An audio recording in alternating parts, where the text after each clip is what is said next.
Hello everyone. Today we'll be going through the ECT Revision Worksheet 1.3.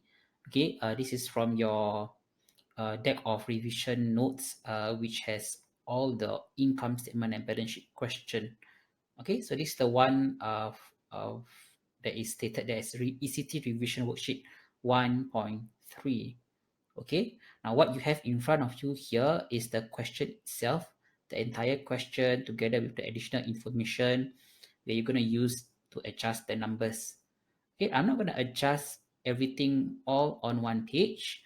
Instead, I'm going to extract the numbers which is related to every additional information. So for the next few pages, right, you're going to see all the additional information on one page each. Okay, so I'm going to go through the adjustment one at a time. All right, starting with additional information one. So I'm going to go ahead and start with that first.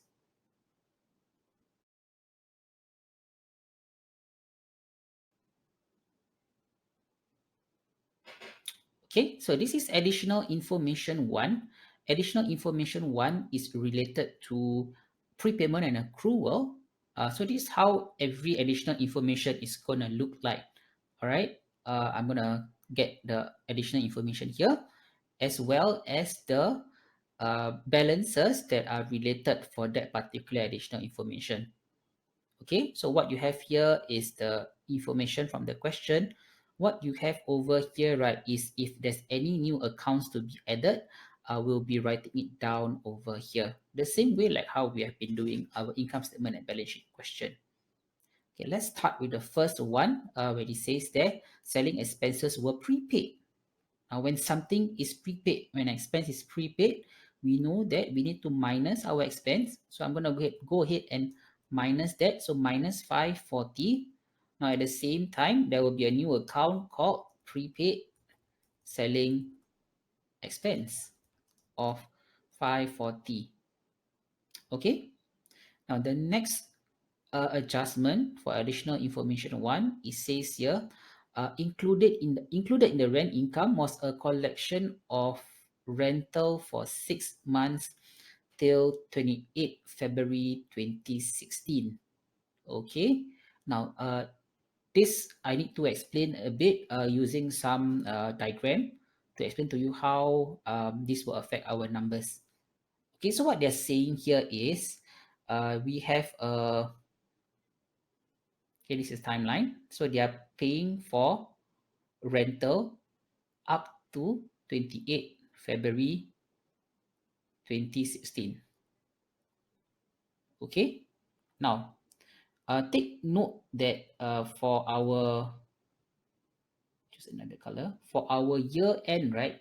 The year end for this question is 31st December 2015.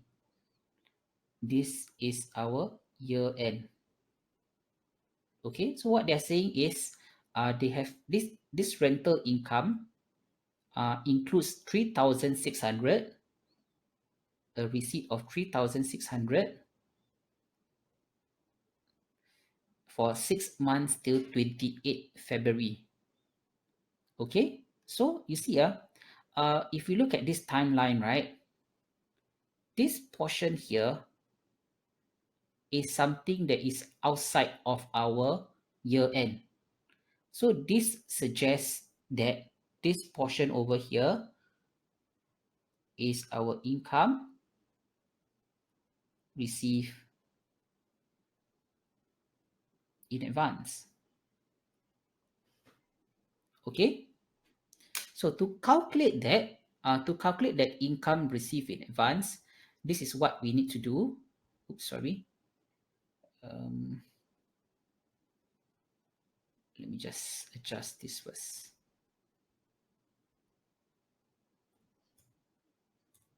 Okay, to calculate our income received in advance, rental income received in advance, the calculation will look like this. Because this 3,600 is for 6 months.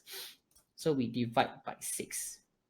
Now, the number of months that is received in advance is your month of January and February. So we need to go and times 2 for this. So when you recalculate this in your calculator, okay, you will get the answer as 1,200. Okay, so the adjustment for this, right, would be, we know that there is a rental income received in advance. I'm going to type it down here.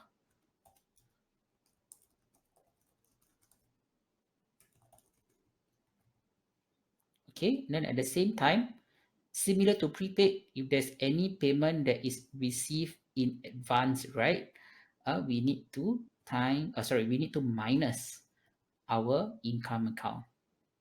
All right, so that's all for additional information 1. Okay, after this, we are moving on to additional information 2.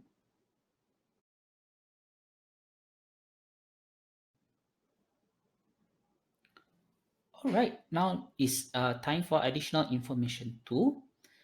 Additional info 2 reads, inventory costing $700 was damaged and could not be sold.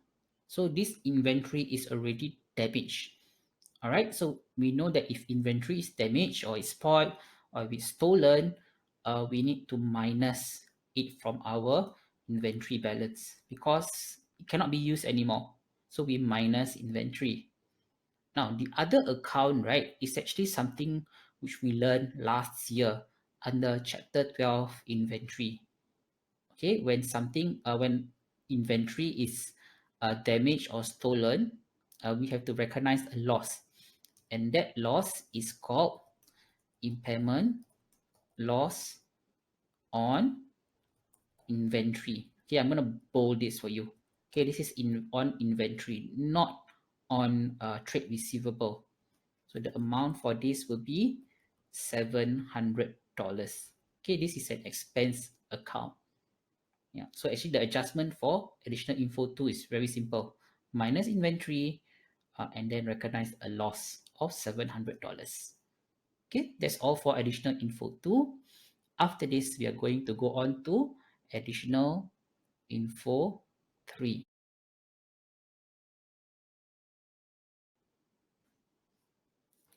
All right, now it's time for additional information 3. Now I've combined additional information 3 and 4 because these two adjustments are actually related. Anything that is related to amount unlikely to be collectible or amount that is to be written off, they have to be seen or adjusted together as a set. All right, now let's start with the first adjustment first, or first additional information, which reads, one of the trade receivables who owed 1,002 was declared bankrupt. The amount had not been written off. Now, if someone has gone bankrupt and we need to write off the amount, it means that we need to minus 1,002 from our trade receivable account and minus 1,002 from our allowance account. Okay, so you notice that if we minus our allowance account like that, you will get a negative number. Not to worry, because the numbers will be different when we do additional info 4.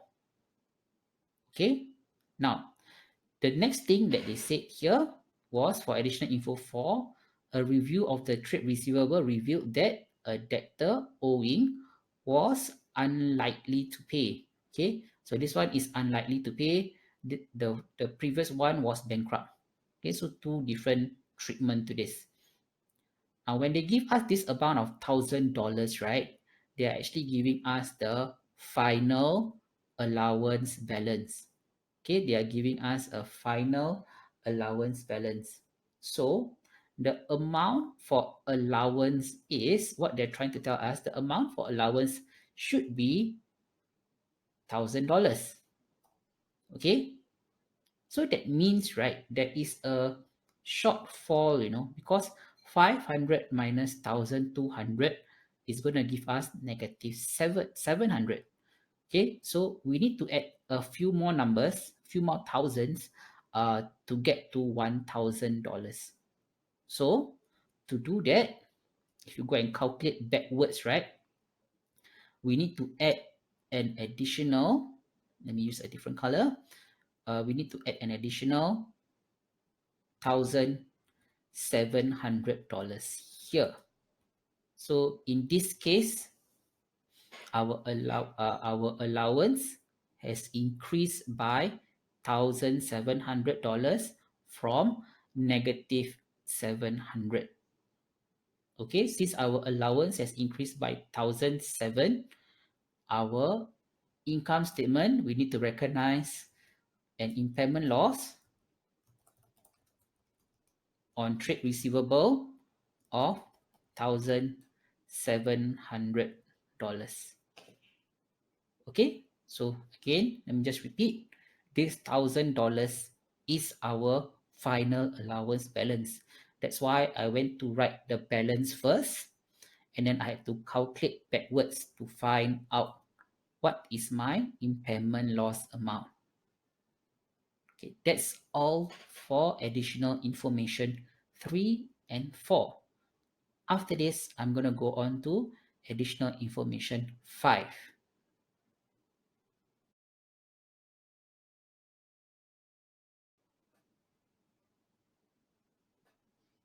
Okay, now let's go on to additional information 5. This is by far the one of the more tricky and the more challenging adjustment for you to make. Okay, so let's read this together. The bank loan was taken on 1st April 2015 for 5 years at 8% interest per annum. The loan is repayable on every 1st April, and the interest expense is payable on 31st March. Now, in case you haven't noticed, I actually write 1 and 2 here because actually from this information alone, right, there's actually two different kinds of adjustment. Okay, the first one is for you to consider the interest expense. The second one is actually for you to consider the current portion on long-term borrowing. Okay, I will get to the current portion on long-term borrowing later. Let's address the interest expense first. All right. Now, for this question, the business has not paid or recorded any interest expense at all. So we need to go and record the interest expense first. So how do we calculate that? Okay, we can either use in math, right? We use PRT over 100, or actually there's actually a simpler way to do this. We can just simply take the principal amount, okay, which is actually the same as PRT over 100. This is our P, our principal. So instead of multiplying by 8, we multiply by 8%, or 8 over 100, or 0.08. Okay, it's up to you. And then the T is the time, right? Now, the time in this question is not 1 year, because if you see that in this question, the loan was taken out on 1st April 2015. Okay, the year end is 31st December 2015. So in fact, the business only enjoyed the loan for less than 1 year. How do we calculate the number of months? We have to count from April itself. So if we count from April itself, we have April, May, June, July, August, September, October, November, December. So they have actually enjoyed for 9 months. Okay, but I'm not going to multiply by 9 because this is supposed to be interest per annum. So in fact, I'm going to multiply it by 9 over 12 because they have enjoyed for 9 months out of that 1 year. So that's how we calculate the interest expense. So if you use your calculator for this, the interest expense amount will be $6,000. Okay, so this is interest. Now this interest has not been paid. It has no impact on the bank loan amount at all. Okay, so what it means is we have to record in the income statement an interest expense of $6,000 and accrued interest expense of also $6,000. Okay, the entire thing is accrued. Now let's move on to this current portion. Now, why do I say that there is a current portion? It's because of this reason. It says here the loan is repayable on every 1st April. Okay, this loan is taken on 1st April for 5 years and is repayable on every 1st April. Okay, now even though the question did not say that the loan amount is repayable equally every year, we have to assume that it is so. So what this means is like this, yeah? I'm going to use, again, timeline to explain to you. Okay, sorry, my line not very straight. 1st April is the time that they take the loan, right? Then the next time they need to repay the loan is 1st April 2016. Then another time, 1st April 2017, 1st April 2018, 1st April 2019, and the last repayment will be 1st April 2020. So what they are suggesting is this. Every year, they have to pay an equal amount out of their principal loan amount. So the loan amount that they take, this is the date that they take the loan, right? Of $100,000.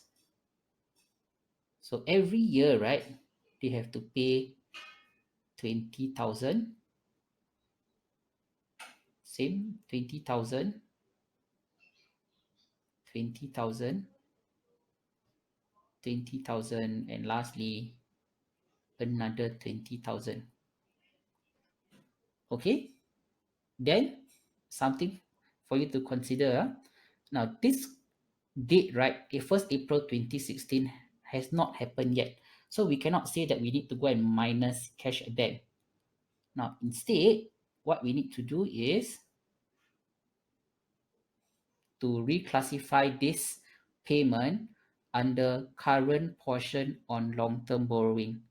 So what we are trying to say is, out of that 100,000, this 20,000 must be repaid within 1 year. So out of that 100,000, that 20,000 must be classified under current liabilities, and we're going to put them under current portion on long-term borrowing.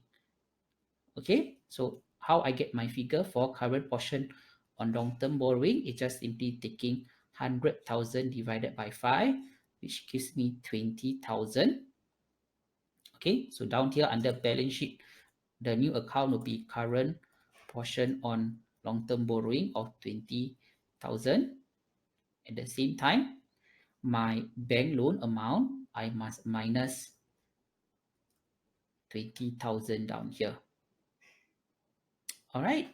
Okay, so that's all for additional information 5. Even though there is only one additional information, but actually it impacts 2 different things and altogether 4 different accounts. Okay, so let's move on to additional information 6 after this.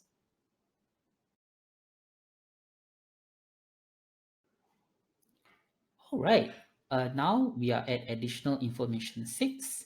Additional information 6 is related to annual depreciation. Okay, so let's start with the first one. It says here office equipment is depreciated at 10% using the straight line method. So I'm going to go ahead and calculate the depreciation first. Okay, so let me just use a different color. depreciation on office equipment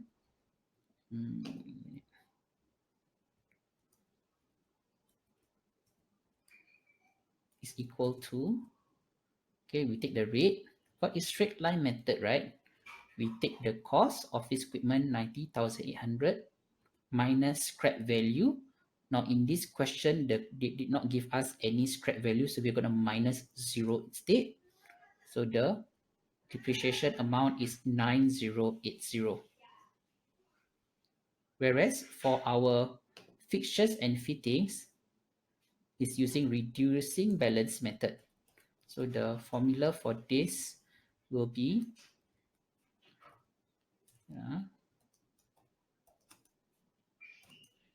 15% times the cost is 72,400.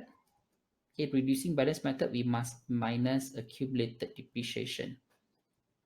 So we must minus 13,620. The amount will be 8817. Okay, so now I've done my calculation.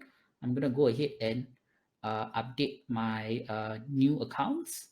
So I have depreciation on office equipment, which is equal to 9080. And I also have depreciation on fixtures and fitting of 8817. Now, at the same time, I need to increase my accumulated depreciation amount by the amount of depreciation that we just calculated.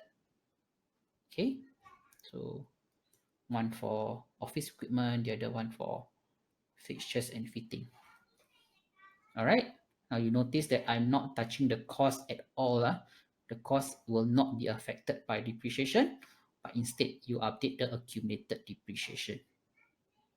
All right, now that's all for additional information 6. Let's move on to additional information 7 after this.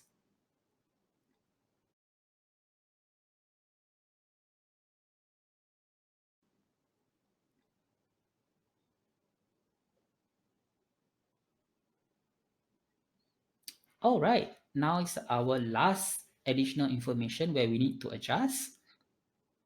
Now for this question, they are saying that a dividend of 20 cents per share was declared. The dividends will be paid later. The dividends will be paid on 28 February. This will be paid after our year end. So the fact that this payment is going to be made after the year end means that we did not consider the payment for now. We are just going to take care of when the dividend was declared. Okay, now if you can remember, right, whenever dividend is declared, the two accounts affected will be dividends and dividend payable. All right, but later on I'm going to tell you that we are not going to impact dividend for now. Okay, we are going to adjust something else instead. But let's go ahead and calculate the dividend first. The dividend amount is taken by taking the dividends per share times the number of shares. Now, the number of shares is mentioned here, 100,000. Okay, so I'm going to multiply 100,000. This will give me 20,000. Okay, so the amount for dividend and the amount for dividend payable is both 20,000. All right. Okay, now like I said, right, this dividend amount, we're not going to add on to the list because if you can recall, to calculate retained earnings, the one on top here, to calculate retained earning, we must take our beginning retained earnings plus profit minus dividends, right? Okay, so I'm going to go ahead and update this 20,000 into my retained earnings straight away. So this is what I'm going to do. Okay, to remind myself, I need to add profit later. I will put here plus profit then I will minus my dividend amount, which I've just calculated. Okay, so dividend account doesn't appear as an account on its own. It gets subsumed under retained earning or absorbed under retained earnings. Now, at the same time, we must also update our balance sheet by including a new account called dividend payable. Okay, the amount will be the same, 20,000 as well. All right, so that's all for additional information 7. After this, I'm going to show you all the adjustments all on one. All right, so we have all the adjustments um, listed out all on one page. This is in case you want to check whether you have all the adjustments recorded and for you to see whether everything is complete. Okay, just a few reminder. This work has to be submitted by this Friday at 5 p.m. Okay, name your file as such and upload it to your Google Drive, which has your index number and your name on it, like how you have been always handing up your work. Okay, now that's all for today's lesson. Okay, I'm gonna end the recording now. So please complete your work and hand it in by this Friday. Goodbye.